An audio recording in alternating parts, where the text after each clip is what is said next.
February 18th, 2025. I was walking to my local Trader Joe's when I looked at my phone and saw something that would change my life forever. Jumbo Cactuar, a 7-mana plant that when it attacks gets plus 9,999. Literally over 9,000.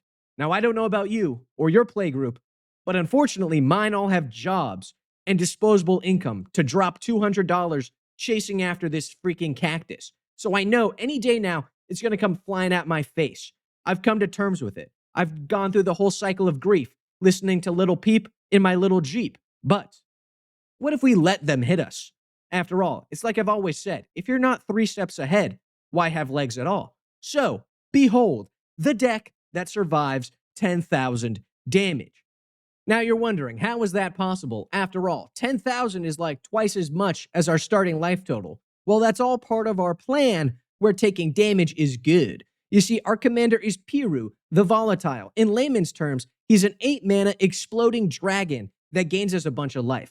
We'll come back to him, but we care about his color identity. It's going to be very important. You see, our opponents are like kids on Christmas. They have their fun toy, and they're going to fling it at us for 10,000 damage. But that's all part of the plan. You see, we have Deflecting Palm. We're going to prevent that damage, and then Deflecting Palm, boom, they take 10,000 damage instead. Or its cousin for 3 more mana, we have Reflect damage. So now we redirect all that damage back to them. They explode like the Death Star. It's freaking awesome. Now, what if they're not running Fling? Maybe they're doing a mono green shenanigans deck. Okay, if that is the case, we're going to part the Red Seas like my boy Moses. Let him through. We have Mirror Strike. Target unblocked creature deals combat damage to its controller instead of to us. Oops, we forgot to block. Now you take 10,000 damage, bud.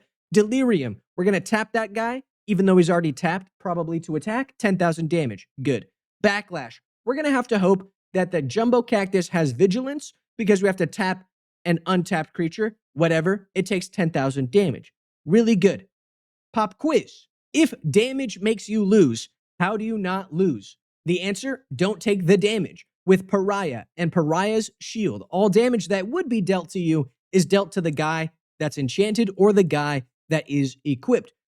Pop quiz again. If someone is taking the damage, then who the best creature to be damaged? Obviously, one of the Avengers, a set of cards stronger than any other in Magic the Gathering. Brash Taunter, Stuffy Doll, naming the guy with the 10,000 damage cactus, and Barbed Servitor. All of these guys have won me games before. They're awesome. They're indestructible. So you take damage, the indestructible guy takes damage, and then your opponents take that damage. It's awesome and cool. We also have Blazing Sunsteel, which is kind of like the Super Soldier Serum that made Captain America. Whenever equipped creature is dealt damage, it deals that much damage to any target. So now, hit this guy with 10,000 damage, see what happens. So, all according to plan, our opponents will swing this 10,000 damage cactus at us. We have our Brash Taunter with Pariah. We don't even have to block, or maybe they made it fly or something like that. And now all of a sudden, we take that damage, Pariah, onto the Brash Taunter, and something Ronald Reagan, something trickled down. All of a sudden, now they take 10,000 damage instead. Wow, isn't that cool? But what if we have bad luck? Our Avengers are nowhere to be found. Good thing we have the Justice League, Boros Reckoner, Spite Mare, Mog Maniac, whose name is funnier now than it was 20 years ago, True Fire Captain, Phyrexian Vindicator, Donna Noble, Wrathful Raptors, and Screaming Nemesis, all of which, when they are dealt damage, it mirrors that damage back onto a player or any target, etc., etc., with Screaming Nemesis turning off life gain, which is pretty funny, in case they somehow gained like more than 10,000 life. And if we really want to prove a point, we have Coal Hauler Swine, my favorite in this deck, because when it's dealt damage, it deals that much damage to each player. Mutually assured destruction, Cuban Missile Crisis style. But what if our opponent is evil? They're running a Rogue's Passage, Whisper Silk Cloak, Keys to the City, all on this cactus guy. There's no way to block. They go right through our Maginot Line. Sick historic reference. But we have more defense. Ink Shield is going to make 10,000 2-1s, and Selfless Squire is going to get 10,000 +1/+1 counters. Pretty freaking awesome. Now, while we're sitting there waiting for something cool to happen, like getting our Brash Taunter or whatnot, we're going to need to stay alive.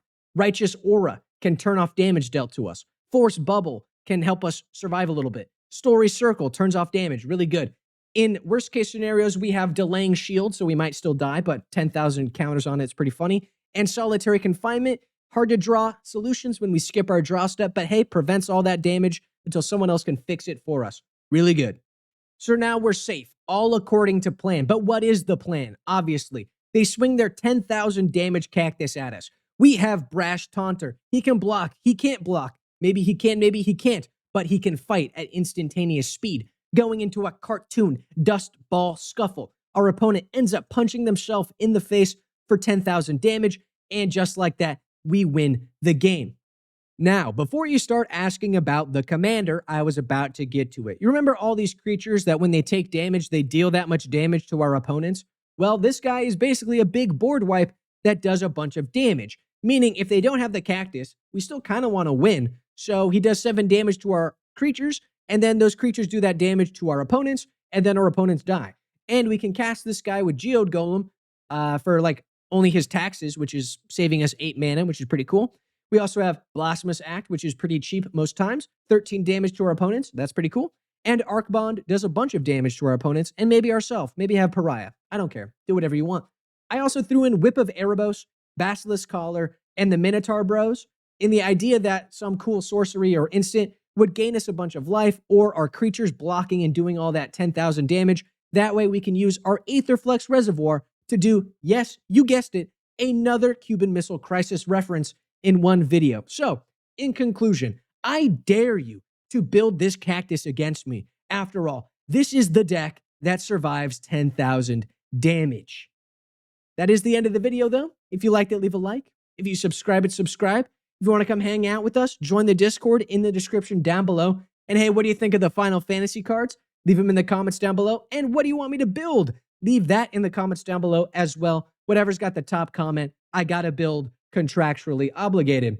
I'll see you in the next one. Peace out.